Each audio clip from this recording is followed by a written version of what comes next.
식탁 위의 작은 버튼이라는 제목의 한국 라디오 드라마 대본입니다. 네, 안녕하세요. 이게 추석 명절을 배경으로 한 가족 이야기를 다루는데 주인공 나연 씨랑 동서들 간의 관계가 아주 흥미롭더라고요. 네, 맞아요. 이게 그냥 뭐 흔한 가족 갈등 이야기인가 싶다가도 그 해결 방식이나 그 안에 담긴 메시지가 생각할 거리를 많이 던져주죠. 특히 나연 씨가 선택한 방법들이요. 그렇죠. 상황을 좀 보면 주인공 나연 씨가 동서들이 자기만 빼고 독일어로 막 대화하는 걸 보면서 소외감을 느끼고 네. 심지어는 시어머니를 요양원에 보내려는 계획까지 우연히 엿듣게 되잖아요. 나라면 진짜 어땠을까 싶어요. 여러분이라면 이런 상황에서 어떻게 하셨을 것 같으세요?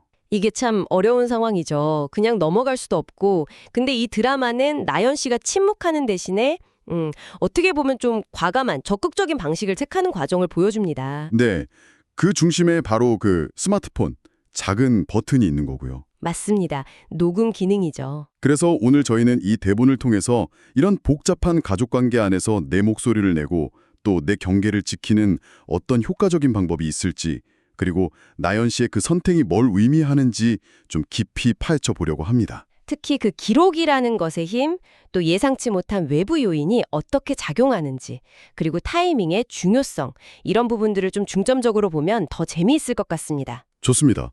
자, 그럼 나연 씨 이야기 속으로 한번 들어가 볼까요? 네, 그 갈등의 시작이 아주 미묘한 신호들부터 나타나기 시작하거든요. 맞아요. 처음에는 그 막내 동서가 좀 어색하게 전화해서 사과하잖아요. 언니, 죄송해요. 이번엔 제가 갈게요. 이렇게요.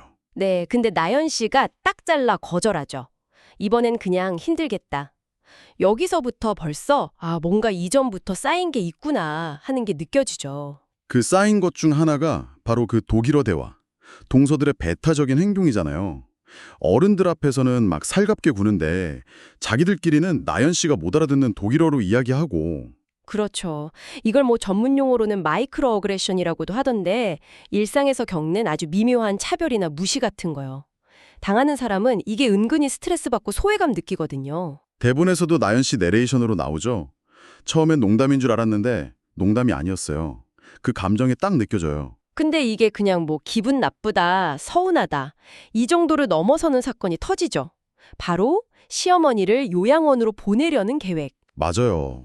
그 독일어 대화 속에서 품격, 요양원, 설득 이런 단어들을 나연 씨가 딱 캐치하게 되면서 이거는 그냥 넘어갈 문제가 아니구나, 심각하구나 이렇게 판단을 내리게 되는 거죠. 바로 이 지점에서 나연 씨의 그 첫 번째 전략이라고 할 수 있는 기록이 등장합니다. 네. 추석 전날 다 같이 모인 식탁 한가운데에 스마트폰을 딱 올려놓는 장면. 그냥 올려놓은 게 아니죠. 동서가 언니 녹음해요 하고 물으니까 나연 씨가 같이 듣자. 우리 모두의 말을. 이렇게 대답하잖아요. 와, 그 순간 긴장감이 확 올라갔을 것 같아요. 그렇죠. 그 스마트폰이 단순한 전화기가 아니라 이제는 잠재적인 증거 수집 장치이자 동시에 경고의 메시지가 되는 거예요. 더 이상 당신들의 그런 이중적인 행동, 나를 배제하는 행동을 그냥 보고만 있지는 않겠다는 어떤 선언 같은 느낌? 맞습니다. 이전처럼 그냥 조용히 상처받고 넘어가지 않겠다는 의지를 보여주는 거죠.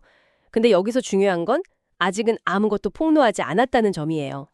그렇죠. 녹음하겠다는 가능성만 보여준 거네요. 네, 그 가능성만으로도 이미 분위기는 달라지고 동서들은 어쩔 수 없이 긴장하게 되는 거죠. 이건 감정적으로 막 터트리는 게 아니라 상황을 좀 주도적으로 관리하려는 아주 전략적인 접근이라고 볼 수 있어요. 나중에 뭐 네가 언제 그랬냐, 내 말은 그런 뜻이 아니었다. 이런 발뺌을 못하게 하려는 그런 의도도 있었을까요? 당연히 있죠. 객관적인 사실을 기록으로 남겨두는 것만큼 확실한 게 없으니까요. 감정이 격해지면 사실 왜곡되기 쉽잖아요. 네, 그러네요. 그리고 그 기록은 정말 결정적인 순간에 제대로 힘을 발휘하죠. 네, 바로 그 식사 자리. 첫째 동서 윤서가 약간 나연 씨를 깎아내리는 듯한 말을 하잖아요. 어머니, 올해 상은 저희가 다 했어요. 큰형 스님은 아직 초보시니까 분위기만 맞춰주시면 돼요. 뭐 이런 식으로. 진짜 듣기만 해도 기분 나쁜데요.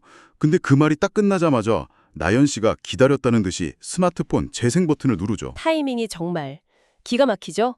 바로 그 순간 현재 진행형으로 벌어지고 있는 그 무시와 배제의 현장에서 과거에 자기들끼리 은밀하게 나눴던 대화, 즉 요양원 계획을 증거로 딱 제시하는 거예요. 이렇게 함으로써 윤서의 그 발언이 그냥 한 번 실수로 나온 말이 아니라 평소 태도가 원래 그랬다는 걸 그냥 명백하게 보여주는 효과가 있었겠네요. 정확합니다. 스마트폰 화면에는 독일어 대화가 한국어 자막이랑 같이 나온다고 되어 있죠. 명절 지나면 요양원 이야기 꺼내자, 남편도 설득하면 돼, 이런 내용들이요. 와, 식탁 분위기 진짜 싸늘했겠는데요. 어머니는 손 떨고 시숙들은 표정 굳어지고. 그렇죠. 그냥 말로 전해 듣는 거랑 자기들 목소리가 녹음된 걸 직접 듣는 건 충격의 정도가 완전히 다르죠. 이 재생이라는 행동이 여러 가지 의미가 있겠어요. 일단 나연 씨가 더 이상 당하고만 있지 않겠다는 선언이기도 하고. 네, 그리고 동서들의 그 이중적인 모습을 객관적인 증거로 딱 까발리는 거죠. 또 다른 가족들, 특히 시어머니나 시숙들이 문제의 본질을 더 이상 외면할 수 없게 만드는 효과도 있고요. 나연이가 너무 예민한 거 아니야? 라거나 무슨 오해가 있었겠지? 이렇게 넘어갈 수 없게 만드는 거죠. 맞습니다. 그런데 이야기가 여기서 끝나지 않고 또 한 번 반전이 있죠. 네, 진짜 예상 못했는데 모두가 그 충격에 빠져 있는 그 순간에 갑자기 초인종이 울리고 웬 외부인이 등장하잖아요. 시숙들 회사, 그러니까 남편들 회사의 외부 파트너라는 사람이요. 이게 정말 극적인 장치인데 어떻게 보면 나연 씨의 또 다른 전략적 카드, 제3자의 개입이라고 볼 수도 있어요. 의도했든 안 했든 결과적으로는 그렇게 된 거죠. 그 사람의 등장이 이 가족 갈등의 판을 완전히 바꿔버리죠. 네, 그 파트너가 와서 하는 말이 의미심장해요. 최근 몇 달간 내부적으로 제보된 비하, 압박 기록이 있다. 가족과 업무 경계가 무너진 문제로 사과와 시정이 필요하다. 이런 말을 하거든요. 아, 그러니까 동서들의 행동이 그냥 집안 문제, 며느리들 간의 기싸움 이 정도가 아니라 어쩌면 회사 내에서의 평판이나 업무 방식과도 연결될 수 있다는 걸 암시하는 거네요. 가족과 업무 경계가 무너진 문제라는 표현이 딱 그거고요. 정확해요. 가족 간의 갈등이야 사적인 문제라고 할 수도 있겠지만 만약 그게 직장 내에서의 어떤 비하나 압박 혹은 공과 사를 구분 못하는 행동으로 이어진다면 그건 사회적인 문제, 직업적인 문제가 될 수 있거든요. 그렇죠. 회사 외부 파트너까지 알게 된 상황이니까요. 네, 이 외부인의 등장은 동서들, 특히 그동안 주도적으로 나연 씨를 좀 힘들게 했던 윤서에게는 엄청난 압박이 됐을 겁니다. 자기들 행동이 가져올 수 있는 현실적인 파장을 눈앞에서 딱 보게 된 거니까요. 그래서 대본에서도 윤서는 처음으로 말문이 막혔어요. 이렇게 묘사되는군요. 상황의 주도권이 완전히 나연 씨 쪽으로 넘어간 느낌인데요. 그렇죠. 완전히 넘어갔죠. 이렇게 외부 개입으로 상황이 또 급변하니까 나연 씨는 이번에는 공을 시어머니께 넘기죠. 네, 어머니 오늘 정리해 주세요. 이렇게요. 이게 책임을 회피한다기보다는 집안의 어른이자 최종 결정권자에게 이제 문제 해결의 키를 딱 넘겨드리는 어떻게 보면 현명한 판단 같아요. 맞아요. 문제를 제기하고 그 근거까지 제시하는 역할은 나연 씨가 했지만 최종적인 판단과 중재는 시어머니의 몫으로 돌리는 거죠. 그리고 이 드라마는 그 시어머니의 목소리를 라디오 생방송 전화 연결이라는 아주 독특한 방식으로 들려줍니다. 이것도 참 재미있는 설정이에요. 가족 내고의 갈등을 라디오라는 공적인 매체를 통해 이야기하게 만드는 거잖아요. 그렇죠. 개인적인 문제를 넘어서 어떤 공적인 담론회장으로 끌어내는 효과가 있죠. 네, 라디오를 통해 들려오는 시어머니 목소리가 굉장히 차분하면서도 단호하죠. 명절 밥상의 의미를 다시 한번 짚어주시면서 함께 먹는 자리이고 또 말의 책임을 배우는 자리라고 정의하시잖아요. 네. 그러면서 나연 씨의 행동에 대해서는 나연아 잘했다고 지지를 보내주시고 맞아요. 그게 중요하죠. 그리고 첫째 동서 윤서에게는 윤서야 미안하지만 오늘은 사과하고 배우는 날로 하자. 우린 가족이니까. 이렇게 명확하게 책임을 묻고 성찰을 요구하시고요. 시어머니 역할이 정말 중요하게 그려져요. 단순히 누구 편을 들거나 혼내는 게 아니라 관계의 어떤 근본적인 원칙, 기본을 다시 세우려는 모습을 보여주시거든요. 특히 그 말씀, 경계와 존중은 말이 아니라 행동으로 보여주는 것이라는 메시지가 참 와닿았어요. 네, 그게 딱 나연 씨가 스마트폰 녹음이라는 행동을 보여준 것, 그리고 외부 파트너의 등장이라는 어떤 결과와도 딱 맞아떨어지는 이야기죠. 말로만 미안하다, 잘하겠다 하는 게 아니라 진짜 행동으로 보여줘야 한다는 걸 강조하시는 거예요. 어머니가 이 사건을 통해서 가족 모두에게 중요한 가르침을 주시는 셈이죠. 그리고 정말 드라마는 드라마구나 싶었던 게 그 라디오 방송이 끝날 무렵에 나연 씨 가족들이 이 방송을 차 안에서 다 듣고 스튜디오 앞으로 찾아왔다는 소식이 전해지잖아요. 네, 그것도 참 흥미로운 지점이죠.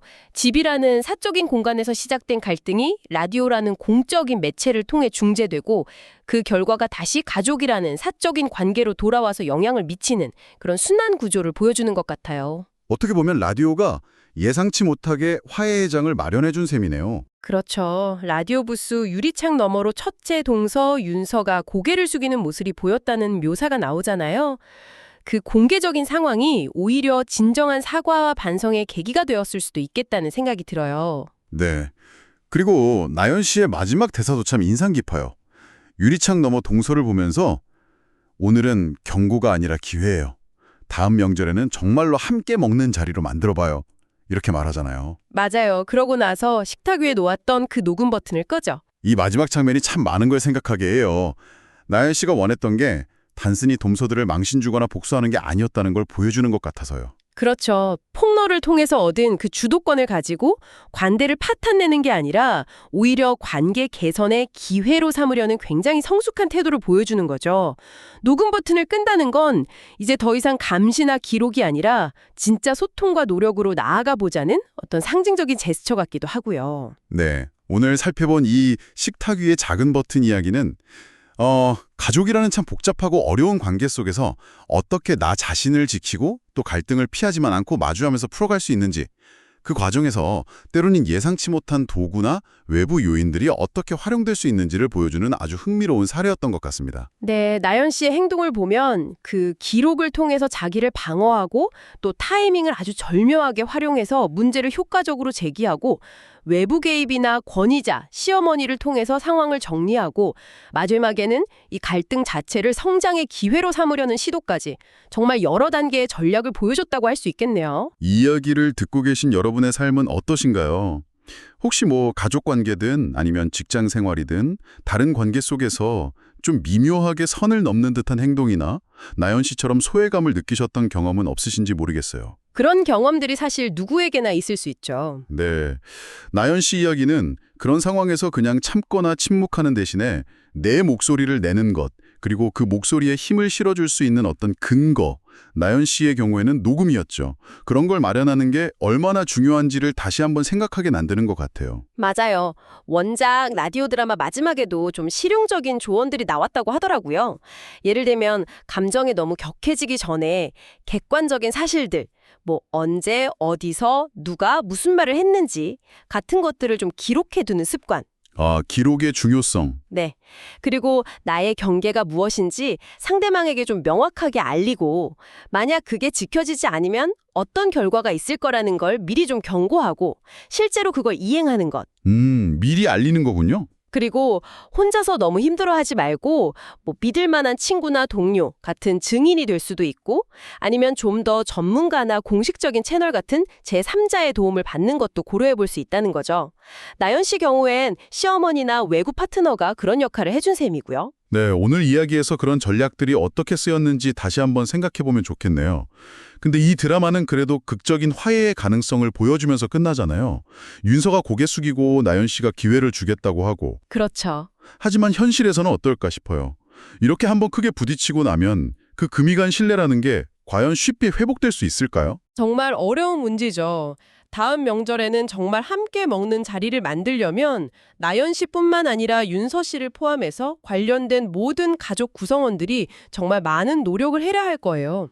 지속적인 노력과 변화가 필요하겠죠.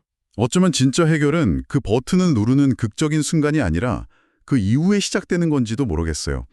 그 사건을 그냥 덮는 게 아니라 그걸 계기로 서로의 잘못이나 상처를 좀 인정하고 앞으로 건강한 관계를 만들려면 어떻게 해야 할지, 어떤 규칙을 세워야 할지 이런 걸 계속 이야기하고 노력하는 과정이 중요하지 않을까 싶네요.